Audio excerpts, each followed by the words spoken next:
Hey, how's it going everyone? It is On here, welcome back to another video. What a day yesterday, next generation truly is starting, and man, exciting times all around. Let's go over into all things that this PlayStation 5 event gave us, and kind of my verdict overall. So yeah, what a day. I mean, just in general, I guess for PlayStation, the reviews also for Last of Us Part 2 just came out. I was planning on doing a video for that, but to be honest, I want to get this one out before that one. So yeah, the quick summary is that game's doing really well across the board right now. It has about a 96 on Metacritic, a lot higher than I thought. I thought this game might be controversial to a few outlets, possibly, so I was thinking maybe this would be like a 94, 93.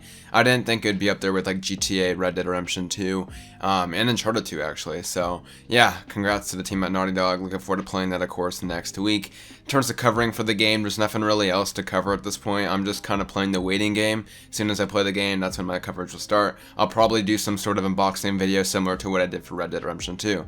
But yeah, that being said, let's just go straight into the PlayStation 5 event that we got yesterday. Took place a little bit over an hour, and yeah, jam-packed games all around. I'm not going to list every game off because, quite frankly, I'm going to be here for 30 minutes if I do.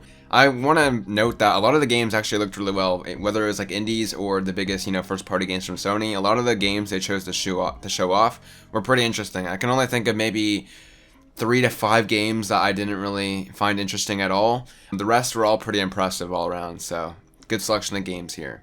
They opened up the show really weirdly. They announced that GTA 5 is coming to the PlayStation 5. Now, I'm totally fine with this announcement. It makes a lot of sense considering Sony's been talking about wanting to get that player base over from the PS4 to the PS5. I just don't know why they showed off a 2-minute trailer of GTA 5 that surely everyone has seen. The game has sold 130 million copies. Just for us to give that little expanded and enhanced coming later in 2021. It just felt so stupid, that could have surely been shorter, right? But yeah, good news all around. I mean, it's just going to help with the PS5 take off faster than normal. I think they even said GTA Online is going to be downloadable for free. But yeah, again, this game's been out for 7 years now. Probably not the best way to start. It's understandable, but also just not the best way to start.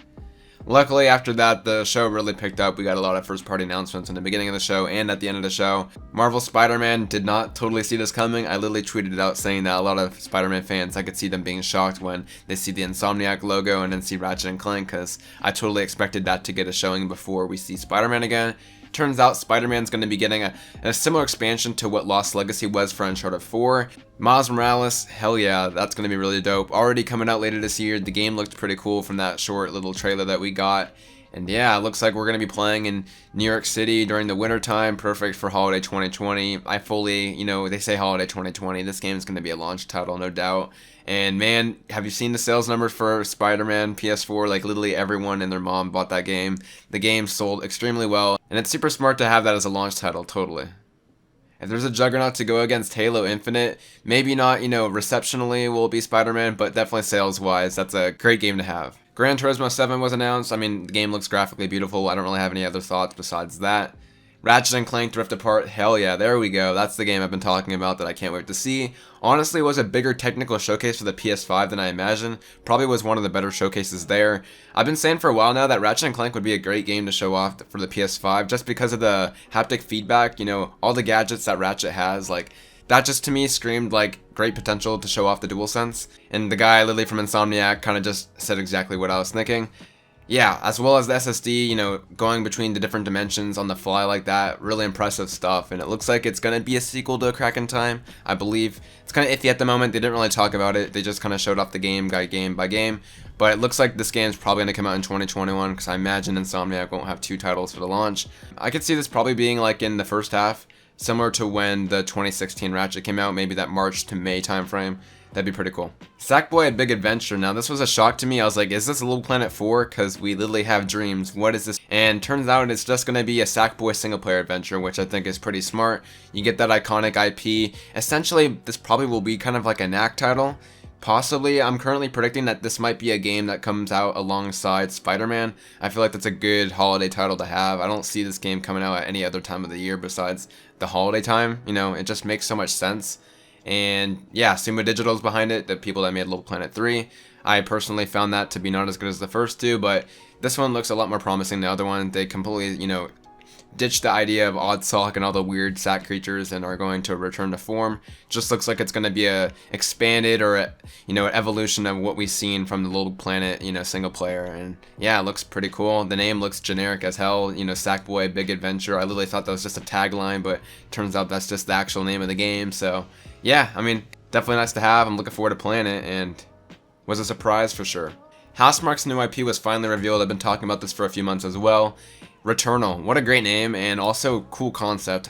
This trailer single-handedly kind of sold me on the story and the world of this game, and knowing Housemarque's background and gameplay, I'm already sold on this game, if that makes any sense. I'm looking forward to playing it 2021. Really cool concept. The production values is something we haven't seen from Housemarque yet. They have like pretty much their whole team working on this game. Yeah, definitely can't wait. 2021 is likely what I'm thinking for this game. Again, this event really didn't give us any dates at all. Kind of just game. I think the only game we literally have that has a date is Spider-Man right now, and yeah, besides like a few indies giving us 2021 and third parties.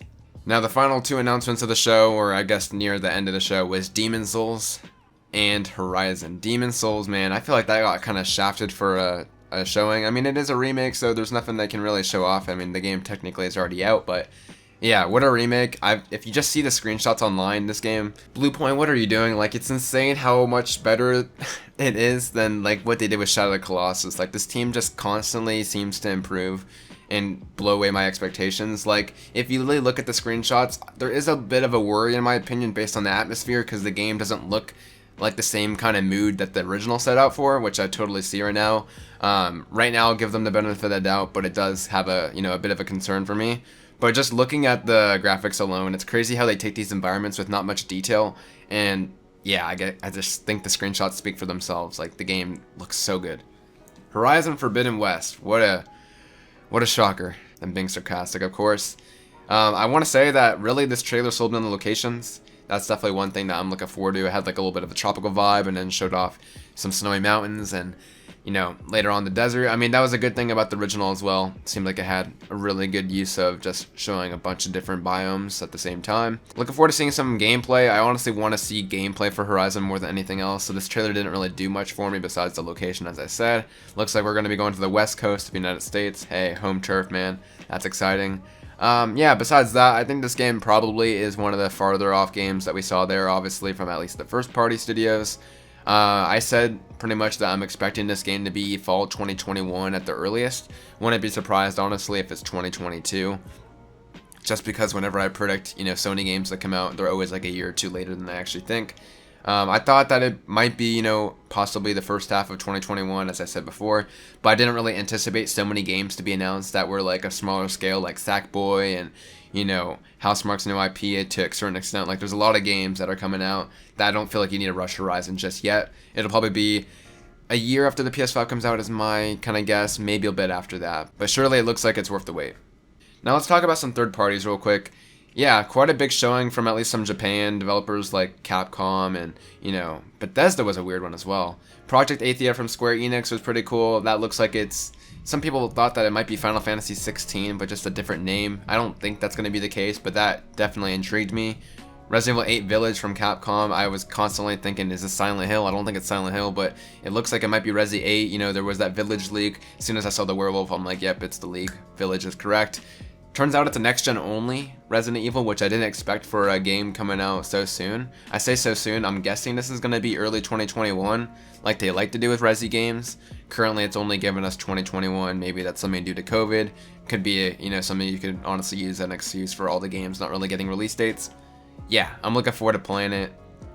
I'm pretty much saying that for all the games here that I'm interested in, I guess, besides for you. Anyway, Bethesda, this was kind of a shocker. Turns out that Sony's actually thrown some money around to get some exclusive games from some third-party developers. Deathloop and Ghostwire were both confirmed to be console exclusive to the PS5 for a limited time, so I'm guessing the first year, kind of similar to what Crash got. Yeah, Deathloop's actually going to be holiday 2020, I'm guessing around the launch time frame. They say holiday 2020, games like these don't usually come out past Black Friday. I think there's a few games that occasionally come out in like December time, like I think South Park and Steep, like there's very rarely like games that come out in December.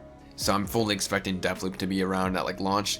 That game looks pretty cool. It's one of those games that I wish E3 was a thing, because you always get those show floor demos where you see raw gameplay later on past the conferences. Like, I just want to see 15 minutes of Deathloop.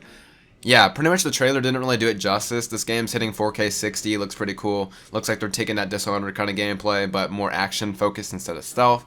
There's like a multiplayer component where people can invade your missions and try to kill you, which looks really cool. Kind of like that Dark Souls concept, but not in a bullshit way, if that makes any sense. Yeah, like I really want to just see more gameplay of this. It looks really cool. Arcane's doing a pretty good job there. Now, sadly, I can't really say that for Ghostwire Tokyo. Kind of my excitement for this game kind of lowered.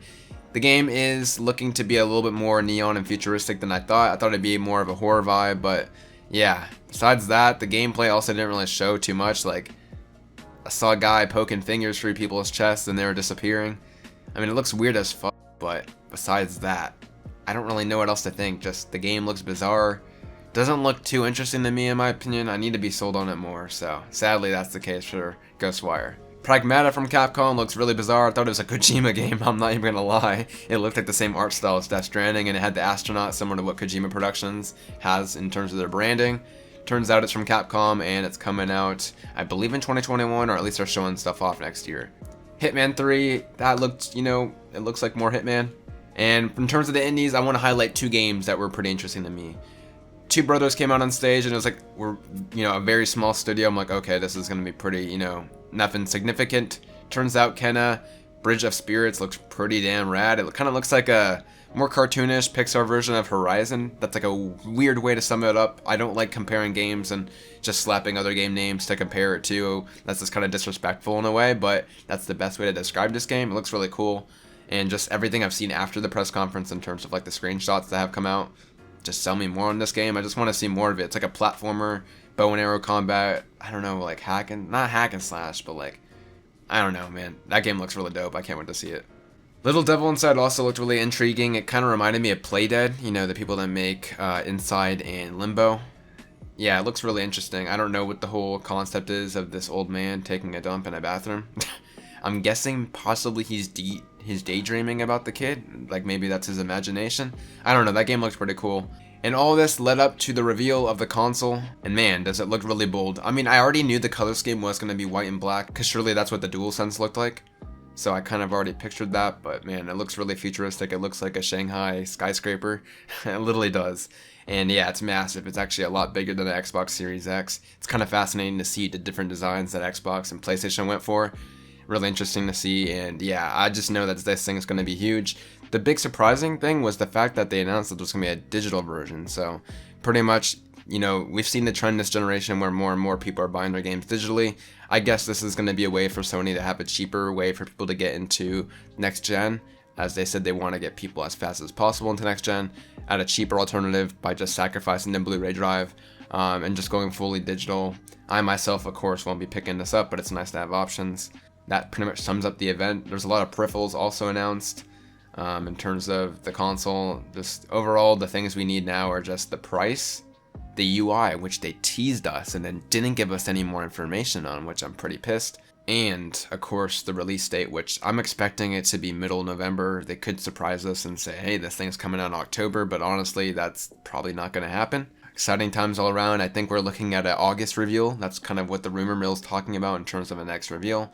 Of course, Xbox Game Studios are going to be showing off what they have to show off next month in April with their July showcase. So that will be the big next gen, conference showcase event to look forward to. And yeah, in the meantime, we got Last of Us Part 2 next week. As I said, exciting times all around. And man, really today kind of kicked off like what we're going to be seeing next gen. There is a case to be made that these games don't look so much better than the PS4, but it's also kind of hard to tell because a lot of the reasons why the PS5 has kind of been shown the way it is based on like haptic feedback and the DualSense and 3D audio, which sound like minimal things, but to be honest, we haven't tried yet, so that possibly could be a challenge that they're trying to face right now in terms of selling us on this thing. So yeah, honestly, it's going to be what it's always going to be with every generation. It's going to be developers making cool shit on this hardware, like good games. Like Last of Us Part 2 looks insanely good just because of, the sheer amount of talent behind that studio. It's always going to come down to that. It's always going to come down to the talent behind these games. Obviously, launch titles are always not going to be the best examples of that, although it seems like Sony is preparing for a better first year at least for this system than at least we've seen with any other system. It looks like they're going to go for a lot of consistent releases, I'm guessing, and that's a pretty good thing. If you saw with the Switch, that had a really good, stellar first year. And yeah, I guess just leave me all your thoughts and comments down below. I thought it was a really good conference. Nothing too surprising. Most of the games that were announced were games that were already heavily rumored, so kind of a bummer in that way. But again, we just got a lot of sheer announcements, and it's also nice to know that we're not going to be talking about the SSD anymore, and we're going to be talking about these great games that just were revealed for the months and months ahead to come. So yeah, for more next generation news and speculation, make sure to subscribe to the channel. And yeah, besides that, follow me on Twitter at OnlineZhD, and I'll see you guys in the next video. Take care.